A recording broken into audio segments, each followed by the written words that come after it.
Bonjour tout le monde, allez je vous le dis tout de suite à l'introduction, restez avec moi parce que à la fin de cette vidéo, on va faire des calculs ensemble et je vais vous montrer que contrairement à ce que dit le titre de cet article des Échos, les Français se préparent à des temps difficiles, eh bien si vous faites les choses suffisamment à l'avance, les temps ne seront pas difficiles, ils seront faciles et ça grâce aux intérêts composés.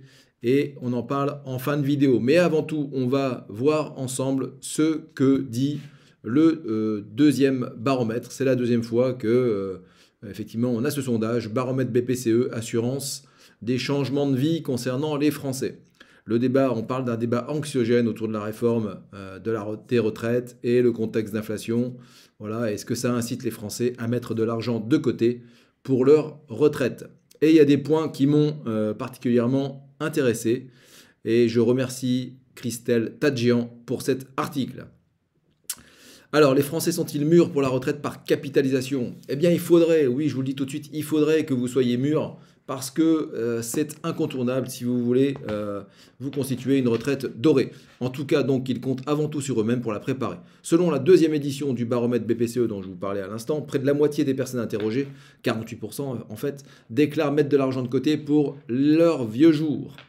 Alors, c'est vrai que les Français sont très bons élèves pour épargner. En revanche, après, c'est pour investir cette épargne où ils sont un peu perdus. Parce que les solutions, les vraies solutions, les bonnes stratégies ne sont plus auprès de leurs conseillers bancaires, ni rarement auprès de leurs conseillers d'assurance. Alors, donc, ce sur quoi je voudrais m'arrêter. Donc, parmi les plus prévoyantes, on parle des personnes, on compte 30% des 18-24 ans et 40% des 25-34 ans. Et là, ça me désole, parce qu'on pourrait penser que 30%, c'est déjà pas si mal. Mais moi, mon objectif, ça serait que 100% des 18-24 ans et 100% des 25-34 ans prennent conscience que si ils mettent en place quelque chose de très simple dès 18-19 ans et qu'ils maintiennent ça pendant 40 ans, parce que si on ouvre un contrat, on va faire les calculs ensemble. Hein. D'ailleurs, je ne vais pas attendre la fin de la vidéo, on va les faire juste après. S'ils maintiennent cette épargne pendant 40 ans, eh bien, j'ai envie de dire, la retraite, pour eux, ou pour elles, mesdames, eh bien, ça sera réglé. Vous n'aurez pas besoin d'attendre auprès de l'État pour aller voir ça. Et on va se servir d'un site que vous pouvez, donc je vous mettrai le lien dans la description de la vidéo, mais donc une calculette d'intérêts composés, on va s'appuyer sur le concept magique des intérêts composés, et même si vous verrez que l'aspect magique, il n'y a aucune magie en fait, il y a juste surtout une bonne stratégie et de la patience. Et ce que je veux vous montrer, si vous avez 18 ou 20 ans, imaginez que vous mettiez 100 € à l'ouverture d'un contrat en assurance vie, donc un contrat assurance vie qu'il faut bien choisir et limiter au maximum tous les frais, hein, parce que sinon on se retrouve avec ce que j'appelle moi les intérêts composés à l'envers, c'est-à-dire que les frais vont venir grignoter vos intérêts et votre patrimoine. Donc je reprends, 100 € à l'ouverture, puis 25 € par mois. Qui ne peut pas faire ça à 18-20 ans? Je veux dire, plutôt que d'aller se faire un McDo dans le mois, eh bien mettez-le, cet argent, sur votre assurance vie. Et en prélèvement automatique, vous n'avez même pas à vous en occuper. Ensuite, et c'est là où il faut avoir été formé, il faut donc placer cet argent-là sur une stratégie en ETF. Il faut placer cet argent-là sur des entreprises dans l'économie réelle et jusqu'à maintenant, eh bien, écoutez, historiquement, les meilleures entreprises et celles qui offrent la meilleure rentabilité, c'est plutôt du côté des États-Unis que ça se passe, avec les plus grands noms que l'on connaît, Apple, Microsoft, etc. Ensuite, donc, après le taux, le dernier élément, eh bien, c'est la durée. Et donc moi, je prends volontairement un exemple donc, sur 40 ans, parce que je parle justement des jeunes générations qui peuvent se constituer une retraite dorée s'ils commencent tôt. Parce que si c'est entre 20 et 40 ans que vous allez faire totalement la différence. Parce que si vous avez 40 ans et que vous commencez à réfléchir comment vous allez préparer votre retraite, eh bien, c'est déjà très bien, parce qu'il vous restera plus de 20 ans pour préparer cette retraite, et c'est du long terme, et on aura suffisamment de levier pour travailler.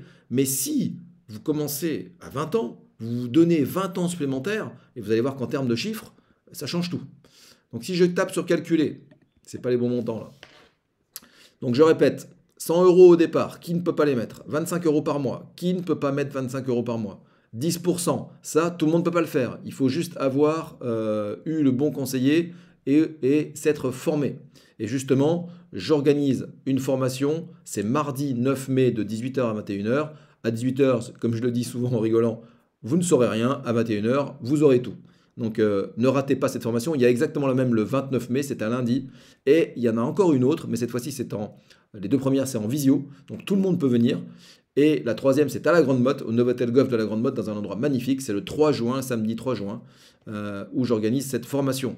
Donc il faut se former, il faut accepter de se former et d'investir pour savoir comment faire 10% par an, parce que c'est possible, et ça fait des décennies que ça fonctionne comme ça. Et sur 40 ans, d'accord? Mais voilà ce qui peut se passer. Donc, au bout de 40 ans, eh bien, vous aurez 163 472 euros de capital, j'allais dire, sans avoir rien fait, quoi. Juste parce qu'à 20 ans, vous avez ouvert un contrat, vous avez mis 100 euros dessus, et que vous avez laissé le prélèvement automatique de 25 euros tous les mois pendant 40 ans. Alors, vous allez me dire, 40 ans, c'est énorme. Oui, mais c'est ce qui va nous permettre d'avoir des résultats. Et regardez bien, hein, donc les 163 000, j'arrondis, de capital, on a 151 000 euros d'intérêt. C'est-à-dire que la différence, les 12 000, c'est vous qui les avez investis. Le restant, c'est les intérêts composés. Alors maintenant, regardez bien. Imaginez que vous grandissiez, que vous fassiez l'objet d'une promotion, et vous pouvez, au lieu de mettre 25, vous allez mettre 200 euros par mois. D'accord? Qu'est-ce qui va se passer au bout de ces 40 ans? Eh bien là, il faut avoir le cerveau bien, bien installé, parce qu'effectivement, on n'est pas prêt à voir les chiffres. Hein, donc, au bout de 40 ans, eh bien, j'exagère exprès les chiffres, hein, donc, mais vous aurez 1,2 million de capital. Et là, on ne voit même plus la différence de votre participation, en fait. D'accord? Et imaginez maintenant que vous vous mariez et que maintenant vous êtes deux. Hein, et à deux, on est beaucoup plus fort que tout seul. Ouais, je dis souvent, donc 1 plus 1, ça ne fait pas 2. Quand on est en couple, en termes d'investissement patrimonial et de création patrimoniale, 1 plus 1, j'aime bien dire, ça fait 3. D'accord? Imaginez que vous mettiez plus 200 euros, mais 400 euros par mois. Eh bien, là, effectivement, vous n'êtes pas prêt à voir ces chiffres-là. Alors ça, c'était pour donner une vision à toute la génération là, de 18, 20 ans, 24 ans, 25 ans, 30 ans. Vous avez un levier énorme à votre disposition. Très facilement, il suffit juste de vous former, de choisir la bonne assurance vie et de passer à l'action. C'est ça qui est déterminant, passer à l'action. Maintenant, vous avez 40 ans. Vous n'avez plus 40 ans devant vous. Vous n'avez plus que 20 ans parce que vous voulez prendre votre retraite à 60. Et pas attendre que le gouvernement vous dise ça sera 64 ou 67. Vous voulez être libre et partir quand vous voulez. Vous n'avez plus que 20 ans devant vous. Alors généralement, quand on a 40 ans, on a un peu plus de patrimoine. Et au lieu de mettre 50 euros, parce que je n'ai pas actionné ce levier du placement initial tout à l'heure avec la jeune génération, maintenant, vous imaginez, ça m'arrive très fréquemment, hein, que des clients donc, injectent de l'épargne qu'ils ont sur des livrets ou sur des comptes courants, le pire hein, qui soit. Aujourd'hui, le livret A, il va être à 4%. Donc ne laissez plus d'argent sur les comptes courants. Mais imaginez que maintenant que vous mettiez 50 000 euros et puis au départ, et puis donc à 40 ans, on a peut-être un peu plus d'efforts d'épargne à sa disposition. Eh bien, on va voir ce que ça peut donner. D'accord? Donc à 40 ans, en vous y mettant donc, et avec une période de 20 ans devant vous, vous pouvez avoir à la retraite 746 000 euros. D'accord?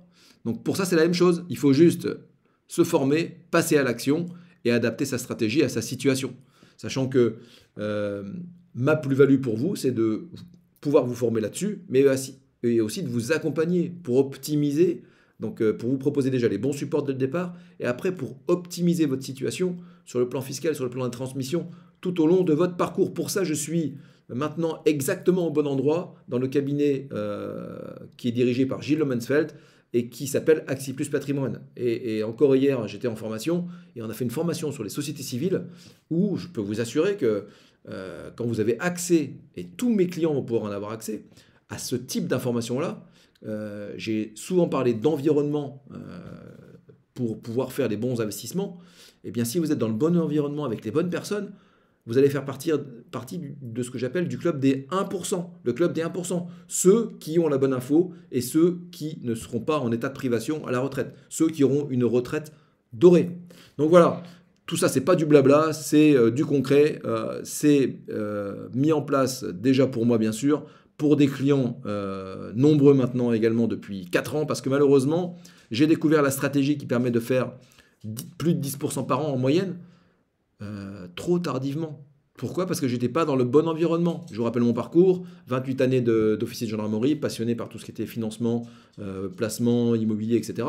Et puis, je décide de quitter la gendarmerie pour me lancer dans ma passion, la gestion de patrimoine. Hein, donc moi, il n'y a que 5 ans que je suis pro, mais il n'y a que depuis que je suis à 100% focus sur ce métier et sur ces sujets que j'ai découvert, que j'ai finalement investi aussi dans une formation, découvert de nouvelles personnes.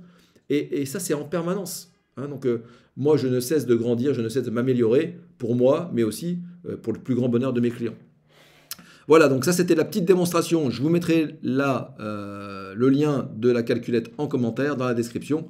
Mais je reviens sur l'article de Christelle Tadjian. Hein, et donc, j'étais en train de vous dire que les jeunes générations, n'attendez pas, vous n'êtes que 30% à vous y intéresser. Mais purée, mais faites-le tous. Je veux dire... c'est ça mon but, moi, dans la vie, entre guillemets, mon métier, c'est ça, c'est que j'ai envie de vulgariser les meilleurs placements et les rendre accessibles au plus grand nombre.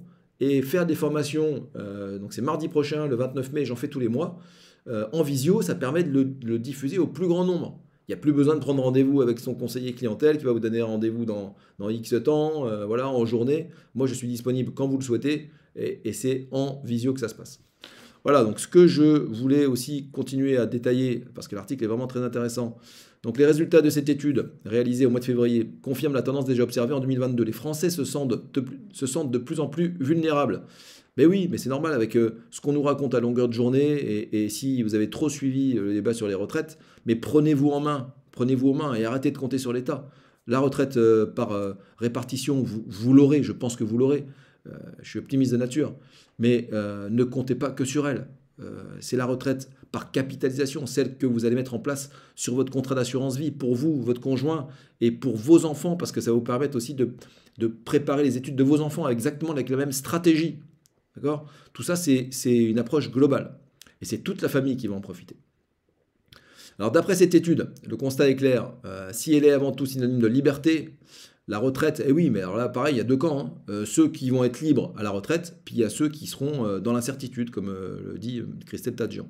Donc, le club des 1% ou le club des 99%. Le club de ceux qui sont passés à l'action, qui se sont formés, qui ont investi sur eux, ou le club de ceux qui ont eu peur, qui ont attendu, qui ont préféré cramer leur épargne, qui ont préféré attendre. Voilà, donc...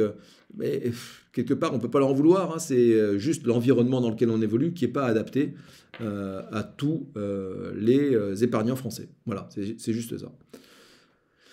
Alors, même s'ils sont encore nombreux à tenir au système par répartition, les Français préfèrent sécuriser leur avenir par leurs propres moyens plutôt que de compter uniquement sur l'État. Oui, mais ils sont encore trop peu nombreux. Hein, donc voilà, ils sont seulement 32% à faire confiance à la puissance publique pour les protéger contre les risques de la vie, tandis que 41% comptent avant tout sur leur entourage. Essayez de faire confiance à un conseiller, hein, et tant qu'à faire, un conseiller qui vous a été recommandé par le bouche à oreille, quelqu'un que vous connaissez, alors bien sûr, je suis en train de vous vendre mes formations, de vous proposer mes formations, de vous proposer mon accompagnement, parce que je pense qu'il fait partie des meilleurs accompagnements qui soient, par mon expérience, par mes compétences, mais aussi par les compétences du cabinet Axi Plus que je viens de vous citer précédemment. Hein, tout ça, c'est une approche globale. Hein, donc, quand on apprend que même pour sa résidence principale, eh bien, il convient d'être plutôt au sein d'une société civile, tout ça, ça n'est pas expliqué par personne, même par les professionnels. Hein, donc, vous allez pouvoir accéder, en passant par moi, à un niveau de compétence et un niveau de stratégie que vous n'aurez que trop rarement par ailleurs chez d'autres personnes.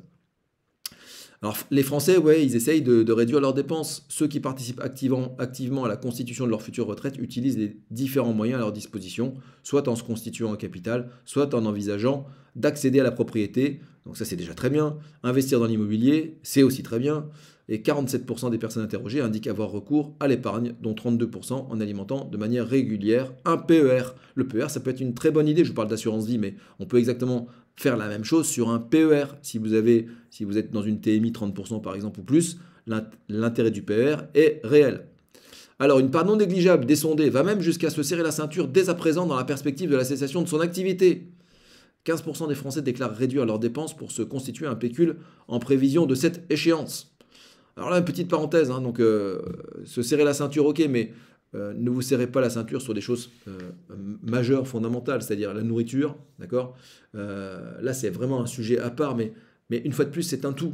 Parce que généralement, ceux qui sont le club des 1%, eh bien, ils ont les bonnes stratégies financières, patrimoniales, mais ils ont aussi la bonne approche au niveau des dépenses alimentaires.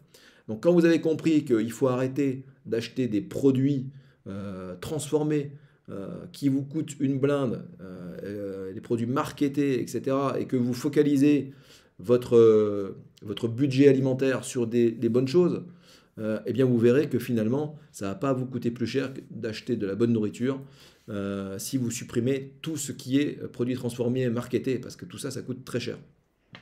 Donc ne faites pas d'efforts sur l'alimentation. En revanche, on vit dans une société de consommation où on est sollicité en permanence. Hein, et moi aussi, je fais encore des dépenses parfois dont je n'ai pas besoin. Donc ça, si vous arrivez à reprendre la main sur ce que vous devez dépenser, sur ce que faire la différence entre une envie, parce qu'on est sollicité en permanence, et un vrai besoin. Hein, donc c'est important et c'est là où vous allez pouvoir faire effectivement une réorientation de votre épargne plutôt que de laisser l'argent partir sur des dépenses dont on n'a pas toujours besoin. Eh bien, gardez votre argent pour vous. Moi, j'appelle ça le principe du payez-vous d'abord. Payez-vous d'abord avant d'aller payer les autres. Voilà. Ensuite, un Français sur 3 affirme en revanche ne pas être en mesure d'économiser pour sa retraite par manque d'argent. Parmi ceux qui se montrent plus cigales que fourmis, certains disent avoir d'autres priorités. Bah voyons. Ils peuvent aussi juger la perspective de la retraite trop lointaine. Bah voyons. Ou bien préfèrent tout simplement profiter de la vie maintenant. Mais on se donnera rendez-vous à 60 ans. On se donnera rendez-vous à 60 ans parce que, là je vous le dis tout de suite, il n'y a aucune excuse. Même les petits budgets, et j'en ai fait l'expérience avec des clients, même des petits budgets, c'est juste une question de mindset et de stratégie. Tout à l'heure, je vous ai montré la calculette, 100 euros au départ, 25 euros par mois. D'accord ? Voilà, c'est un choix budgétaire que d'arrêter de faire moins de resto, de faire moins de McDo, de faire moins de dépenses à la con, et de pouvoir mettre 25 euros par mois sur une assurance vie. Non, ne me dites pas que ce n'est pas possible, c'est possible. En cette période marquée par l'inflation et les tensions autour du pouvoir d'achat, l'étude révèle aussi que de nombreux Français adoptent plus largement un réflexe de protection. Leurs envies de changement sont plutôt modérées, ils sont 48% à souhaiter changer peu de choses dans leur vie et 13% ne veulent rien modifier du tout. L'opposition d'une majorité des Français à la réforme des retraites atteste au plus haut point que ces fortes réticences, de ces fortes réticences à remettre en cause les acquis. Ben moi je vous le dis, hein, donc je vous le redis, ne comptez pas sur votre retraite par répartition, passez à l'action tout de suite. Je m'adresse vraiment là aux plus jeunes générations parce que je vous l'ai montré tout à l'heure, si vous faites les choses tout de suite, et de plus en plus ce qui me fait plaisir, c'est que j'ai ce profil-là dans mes rendez-vous. Et c'est des petits rendez-vous entre guillemets en termes de business pour moi, en termes de chiffre d'affaires, mais c'est pas grave, ça fait partie, et j'aime faire ça. Parce que l'idée dans mon métier, et c'est un métier où on gagne bien sa vie, mais c'est aussi de savoir qu'on est utile pour les autres. C'est de savoir qu'on améliore la vie des gens. Et moi, c'est ça qui me fait plaisir. Il y a un lien avec le métier que je faisais auparavant. Quand on est gendarme, on aime rendre service. Et bien là, je ressens encore cette capacité à pouvoir rendre service aux gens. Voilà, donc je vous mets dans la description de la vidéo donc les dates des prochaines formations. Si vous voulez changer vraiment les choses sur le long terme, il n'y a pas de magie, je ne suis pas magicien. Les intérêts composés, ils ne font effet que sur la fin de la période. D'ailleurs, je vais vous en reparler tout de suite. Tiens, j'ai oublié de vous montrer la courbe. Quand on prend une courbe d'intérêt composé, regardez, j'ai fait l'étude, donc on va reprendre sur 40 ans. Voilà, 40 ans. 40 ans, on n'a pas l'habitude en mois, mais c'est 480 mois. Hein. 40 ans, c'est 480 mois. Et regardez bien la courbe des intérêts composés. La courbe des intérêts composés, elle est ce qu'on appelle exponentielle. C'est-à-dire qu'au bout de 300 mois, au bout de 25 ans, vous avez l'impression que finalement il ne s'est pas passé grand-chose, que la retraite, ça ne va pas non plus être quelque chose de doré. Mais si vous patientez 20 années supplémentaires, de 40 à 60 ans, eh bien c'est là que la majorité du capital, l'effet boule de neige, c'est là que la boule de neige, elle va grossir de plus en plus. Hein, donc tout ça, ça n'est magique que à la fin, mais pendant 20, 10, 20, 25 ans, eh bien, il faut être patient. Il faut faire confiance à sa stratégie et il faut laisser faire les maths. Voilà, cette fois-ci, j'en ai terminé. Si vraiment cette vidéo vous a plu et je pense qu'elle peut changer quelque chose dans votre vie, bah, mettez un like, abonnez-vous à mes vidéos et mettez même un petit commentaire dans la vidéo. Ça m'aidera pour mon référencement. À très bientôt. Je vous souhaite un très bon week-end.